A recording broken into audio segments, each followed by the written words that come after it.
Our next speaker is the father of two horse-crazy teenage daughters. He's an athlete, a wannabe artist and musician, a devoted friend, and a dreamer who wants to make the world a more compassionate place. After a 22-plus year in investments, taking him all over the world, he founded YANA, which stands for You Are Not Alone. Tonight, he will take us through his journey of vulnerability, how it first ruined his life and then made him happy. Please join me in welcoming Wayne Grover to the stage.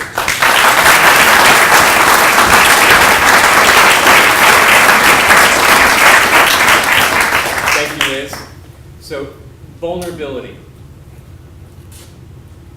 The title's a little bit misleading. Vulnerability didn't have a negative impact on my life. It was the lack of vulnerability that had a negative impact on my life. And as I was going through this, I started thinking, why was I not vulnerable? Why wasn't I sharing things? But before we even get to that, let's define what vulnerability is. The country's main authority, Rhode, defines it as uncertainty, risk, and emotional exposure. And keep that, the last part, essentially, emotional exposure. So why was I invulnerable? I look at it as learned behavior, outside influences, and a conscious decision. See, I grew up in a household where there wasn't a lot of vulnerability, there wasn't a lot of expression of emotion. And you grow up and you hear these phrases, be a man, don't cry, be a girl. But when you're saying this to young children, essentially what you're telling them to do is repress their emotions, keep everything in, don't share anything. In the workplace, and especially in the work environment that I worked in for a couple of decades, you couldn't exhibit any weakness. And expressing emotion and being vulnerable was completely identified as weakness. So that was out. So that kind of reinforced the whole thing. And then lastly, it was a conscious decision. For me, I was afraid. I was afraid what other people would think. I didn't want to put myself out there. And it was just easier to express nothing, keep all the emotions in check. So I was cruising through life on autopilot, not sharing emotions, not really happy, avoiding intimacy, in essence, not being vulnerable. But hey, it was working out for me.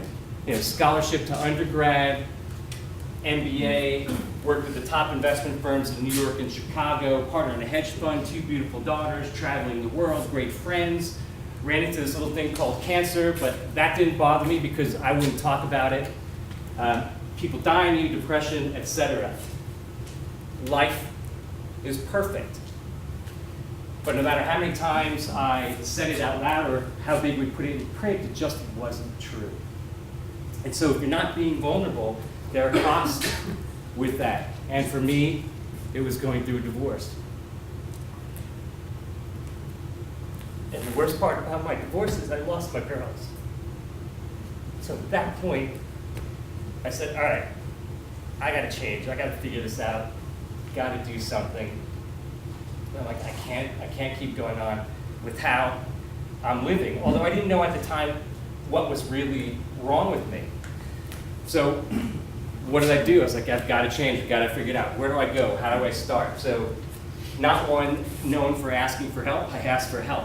And through the compassion of a couple close friends, talking to a therapist, I finally acknowledged for the first time in my life that I felt very alone. And we identified the root causes, and mainly that was because I wasn't expressing, I wasn't sharing. I was essentially living a life of secrets. If I'm keeping everything inside and not sharing with others, to me that was keeping a secret. Not that great. So we set on a path to do a lot of work so I could start being vulnerable, start sharing, and something amazing started happening. My relationships with my friends, romantic, everything started getting stronger. I became a much more compassionate, empathetic person. And, a few other things happened. I quit my partnership at my hedge fund. And I took some time off and then I decided to start a startup called YANA. I've met amazing people on this journey and I am so much happier in life. And so why am I really sharing all this? So what's really important in life? It's relationships. It's being connected or feeling connected with others. And it's a sense of community. And so how do you accomplish those things? Well, it's kind of what I'm talking about tonight. It's being authentic, putting yourself out there. Don't worry what other people think. Take some risk. Nothing is for certain, so embrace it. In essence, be vulnerable. And so what makes me vulnerable, or what makes us vulnerable, allows others to see us deeply, see us for who we really are. What makes us vulnerable makes us special. What makes us vulnerable makes us authentic. And what makes us vulnerable, it makes us beautiful. And also one other thing, it can make you happy.